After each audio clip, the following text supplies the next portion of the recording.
दिनांक कोई नहीं लिखता। समय आधी रात का है। बुंदेलखंड की धरती पर जब हवा पत्थरों से टकराती है तो वो सिर्फ आवाज नहीं होती, वो यादें होती हैं। यादें जिन्होंने खून देखा है, तलवारें देखी हैं और ऐसे नाम देखे हैं जो मिट्टी में दबकर भी जिंदा रहते हैं। कुछ लोग कहते हैं अगर आप बहुत ध्यान से सुनो तो आज भी दो तलवारों की टकराहट सुनी जा सकती है। टंकार टंकार, जैसे कोई युद्ध अब भी खत्म नहीं हुआ हो, जैसे कोई दो आत्माएं आज भी अपनी कहानी दोहरा रही हों, अल्लाह और ऊदल। अगर ये सिर्फ कहानी होती तो समय के साथ खामोश हो जाती, लेकिन ये कहानी नहीं, ये जख्म है जो सदियों बाद भी दर्द देता है। 12वीं शताब्दी की सुबह, सूरज बुंदेलखंड की सूखी जमीन पर उतर रहा है। धूप तेज है, हवा गर्म है और इस गर्म हवा में बचपन की सांसें भी जल्दी बड़ी हो जाती हैं।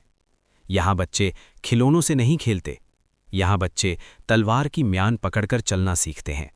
यही वो धरती है जहाँ दो परछाइयाँ धीरे धीरे नाम बनती हैं, अल्लाह, ऊदल।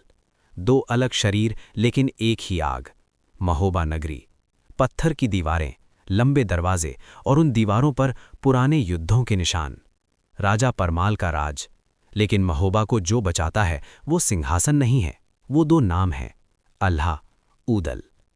दरबार में जब उनके नाम लिए जाते हैं तो आवाज धीमी हो जाती है, जैसे नाम नहीं तलवारें गूंज रही हों। अल्लाह चुप रहता है, वो ज्यादा बोलता नहीं, लेकिन जब देखता है तो पूरा युद्ध उसकी आंखों में दिख जाता है। वो दुश्मन की चाल लड़ाई से पहले पढ़ लेता है। ऊदल अलग है, वो रुकता नहीं, वो सोचता नहीं, वो बस टूट पड़ता है। उसकी तलवार उसकी जुबान है। कहा जाता है जब अल्लाह और ऊदल एक साथ चलते हैं तो जमीन को भी रास्ता देना पड़ता है। एक सुबह नगाड़े बजते हैं, धूल उठती है। एक पड़ोसी राजा महोबा को कमजोर समझ बैठता है। उसे लगता है ये एक छोटा सा राज्य है। उसे नहीं पता कि वो किससे टकराने जा रहा है। अल्लाह सेना को ऐसे मोड़ता है जैसे शतरंज की बिसात हो। ऊदल सबसे आगे, पहली तलवार दुश्मन के सीने में, दूसरी तलवार दुश्मन के घोड़े पर, तीसरी तलवार दुश्मन के डर में। खून बहता है, धरती लाल होती है, लेकिन ऊदल एक बार भी पीछे नहीं देखता। शाम तक दुश्मन की सांसें गिनी जाने लगती हैं। महोबा जीत जाता है, लेकिन जीत हमेशा शांति नहीं लाती। कभी कभी वो ईर्ष्या लाती है, और ईर्ष्या चुपचाप आती है। दरबार के कोनों में, फुसफुसाहटों में। आज ये राज्य बचा रहे हैं, कल ये राज्य ले भी सकते हैं। शक धीरे धीरे राजा के दिल में उतरता है। और फिर आता है वो दोपहर जब दरबार भरा होता है, जब फैसले लिए जाते हैं, जब शब्द तलवार से ज्यादा तेज हो जाते हैं। ऊदल को सबके सामने छोटा किया जाता है।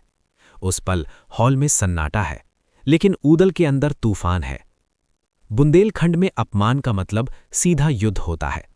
ऊदल की आंखें जल रही हैं, उसकी आवाज कांपती नहीं, गरजती है।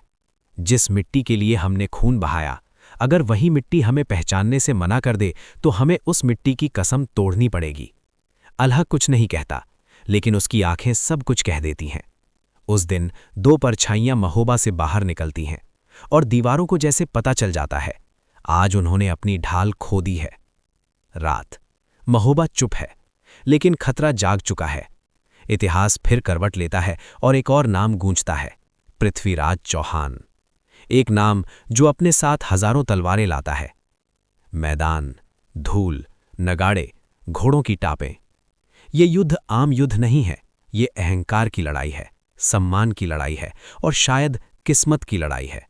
ऊदल फिर सबसे आगे, उसके शरीर पर एक घाव, फिर दूसरा, फिर तीसरा।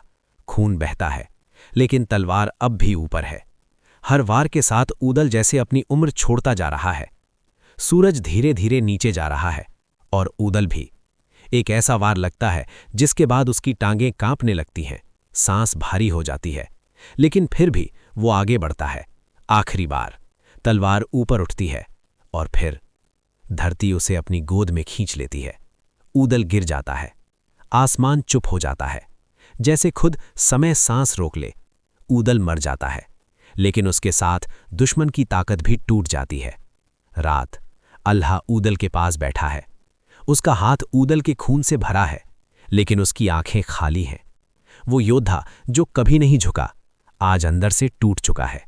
ऊदल सिर्फ दोस्त नहीं था, वो उसकी आधी सांस था। उस रात अल्लाह का एक हिस्सा भी मर जाता है। कुछ कहते हैं उसके बाद अल्लाह को कभी वैसे लड़ते नहीं देखा गया।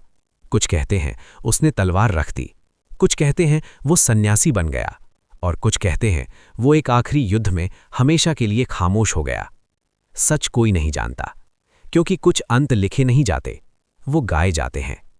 आज भी जब बुंदेलखंड में रात उतरती है, ढोलक बजती है और आवाज आती है अल्लाह की वीरता की, ऊदल की कुर्बानी की। ये गाना नहीं है, ये समय का जख्म है जो आवाज बन गया है। क्योंकि कुछ लोग इतिहास नहीं बनते, वो इतिहास को जिंदा रखते हैं। वो शरीर छोड़ते हैं लेकिन सांस बन जाते हैं। और इसलिए अगर आज रात आप बुंदेलखंड की हवा में कुछ ज्यादा शोर सुने तो डरिए मत। वो हवा नहीं है, वो दो नाम है जो आज भी अपनी कहानी जिंदा रखे हुए हैं, अल्लाह, ऊदल। क्योंकि कुछ योद्धा मरते नहीं, वो मिट्टी में मिलकर मिट्टी से भी बड़े हो जाते हैं। और जो मिट्टी से बड़े हो जाएं, उन्हें मौत भी छू नहीं सकती।